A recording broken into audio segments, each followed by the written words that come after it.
I'm on a mission to help high flyers just like yourself, who until now have let the fear of public speaking hold them back from making a bigger impact. Join me as I find out the secret sauce from the world's leading speakers to make your speeches more interesting, enjoyable to give, and impactful for your audience. That's the mission, and this podcast will get you there. My name's Victor Ahipeni, and this is the Public Speaking Secrets Podcast.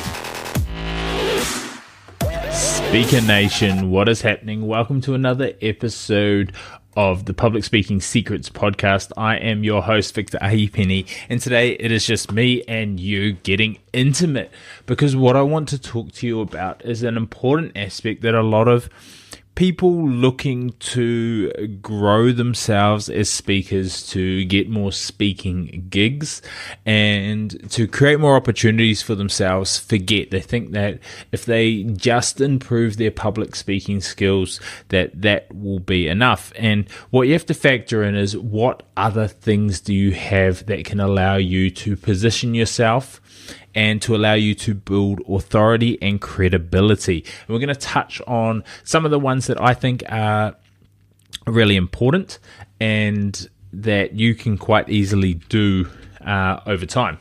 So the first things you have to think about is, if there's you and somebody else who are talking or can speak or have qualifications or expertise in a particular area, why would they choose you over somebody else? If you've, say, got the same qualifications, the same level of expertise in that particular space, or you both do the same role, whether that be like, say a life coach or an accountant or an athlete who's won a gold medal, what would differentiate you from the other people?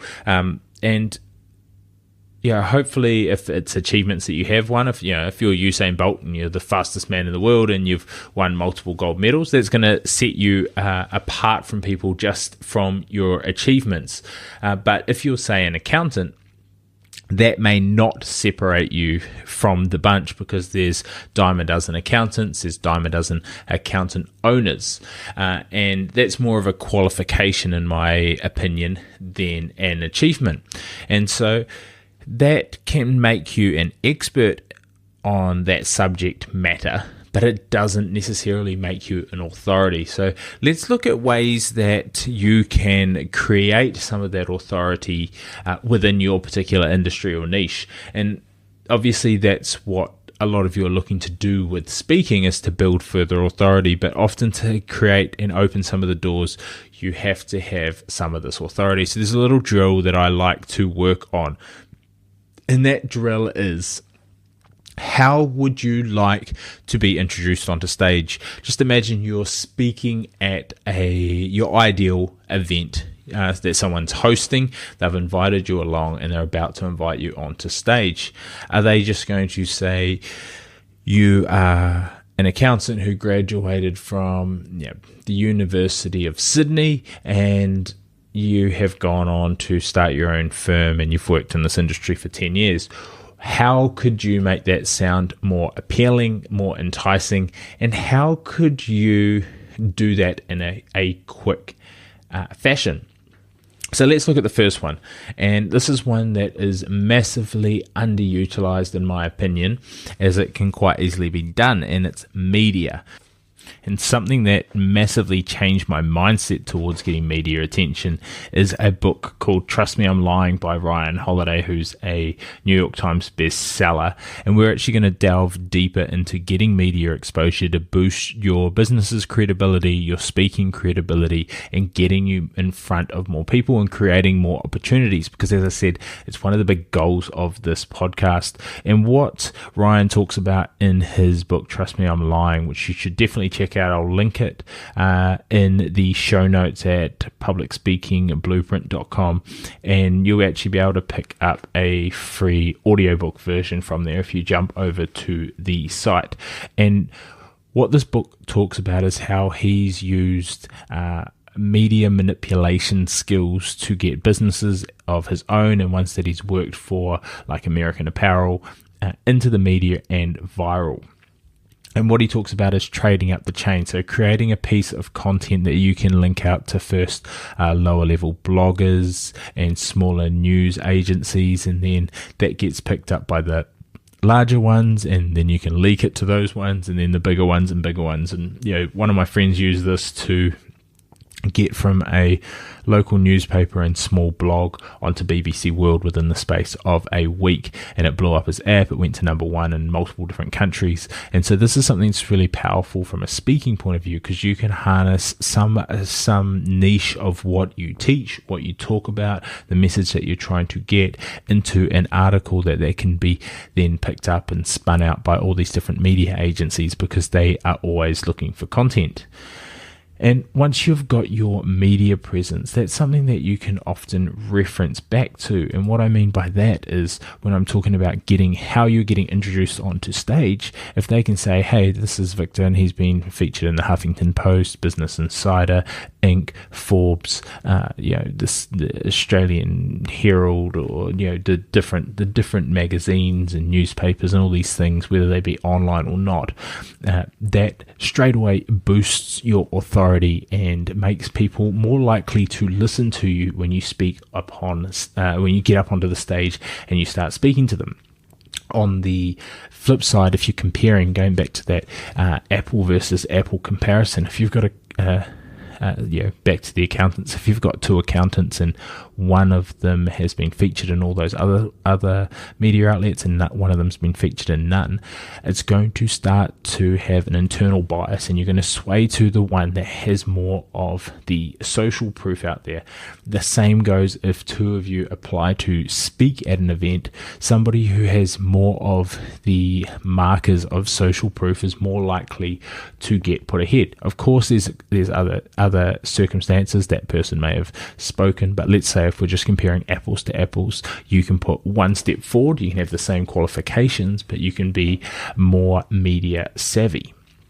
The next thing, and again, we're going to get experts on all of these to go a lot deeper, is you can create a book, and you can make it an Amazon #1 bestseller, and we'll talk about that and how it can be a really good leverage to send out to event organizers, to send to companies, to send to people that you want to do JV partners with, because it shows that you have expertise that you're confident and willing enough to put into a book. And it's you can do it all from the comfort of your own home. I've put out 2 books, and then you can get them self-published, so you can order 100 of them and write personalized messages to particular people, send them there, and it's an awesome cold or lukewarm way of getting in front of people and getting past that first gatekeeper, because everyone's happy to have a book. It's not this really intrusive thing. It's not making you do anything straight off the bat.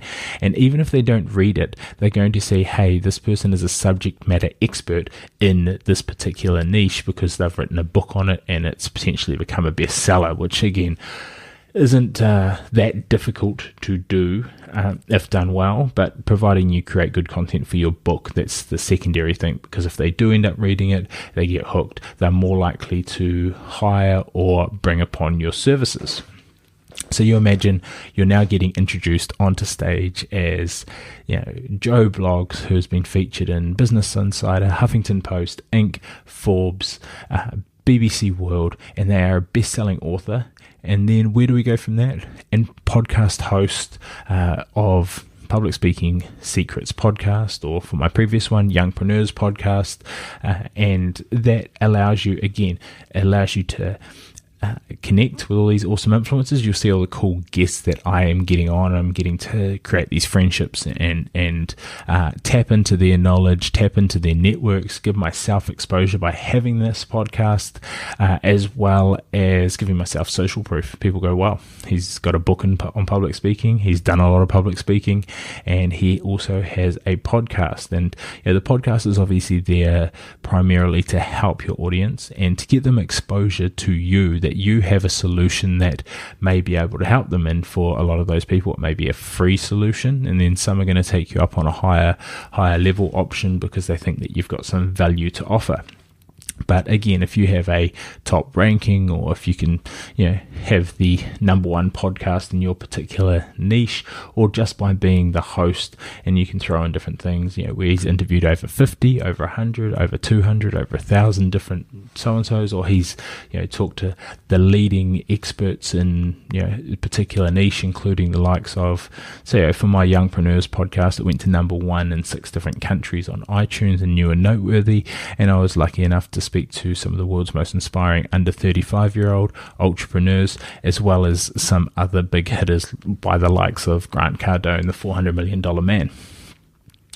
And then, of course, you got your achievements if you've entered competitions and won awards, if you've been the fastest growing company, if you're in a Inc. 1000, Forbes 5,000 or 1,000 or 500 company, all those different things that are markers of social proof. So you might have worked for a head of marketing, like one of the guests, Nick Bowditch. He was head of marketing for Facebook and Twitter in Australasia, and he was the first person to and only person to have worked for both Facebook and Twitter.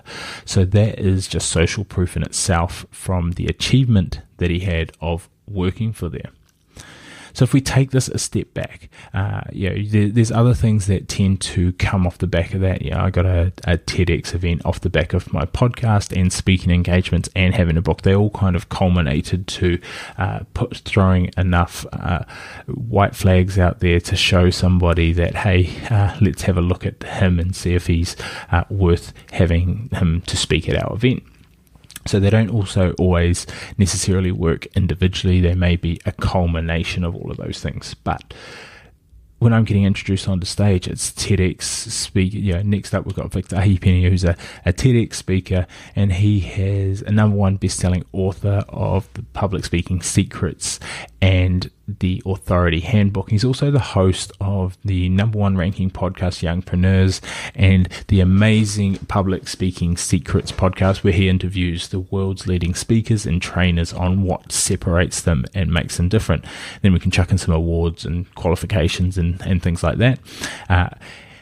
And all of that, before I've even walked onto stage, has put me on a pedestal of people saying, this is why I should listen to this person. And it's not me talking about it. It's, the host or the MC, or, occasionally it can be you. You can use it to social proof. And we'll talk about that in later sessions, how to sell from stage, how to social proof yourself from stage, how to sell from webinars and online. But hopefully that gives you a really good kind of overview of the different things you can do. You can use the media, you can create a book and a podcast, and you can get speaking gigs. And again, you can use the media to re-promote those. So that it's kind of like this ecosystem that you go into and you tap into to try and boost your own credibility. So what you have to understand is you don't necessarily have to start knowing more to be better known. You have to just figure out how to get in front of your ideal audience and be this micro influencer or the massive influencer in your space. So I hope you have got some value out of that. Our next episode, we have another amazing guest, and I know you are all going to be in for a treat, and you're going to get a lot of benefit no matter where you are in your speaking journey. But in the meantime, guys, keep getting out there, keep getting in front of people, and keep getting your message out there and making an impact. If you want to fast track your confidence and impact with public speaking, then be sure to jump over to publicspeakingblueprint.com, where there's an array of free resources to help you no matter where you are on your journey to becoming a more powerful speaker. And while you're at it, jump over to Facebook and join our free community called Speaker Nation, where there's a ton of other like-minded individuals just like yourself looking to level up. Thanks for listening, and be sure to subscribe so you don't miss next week's episode.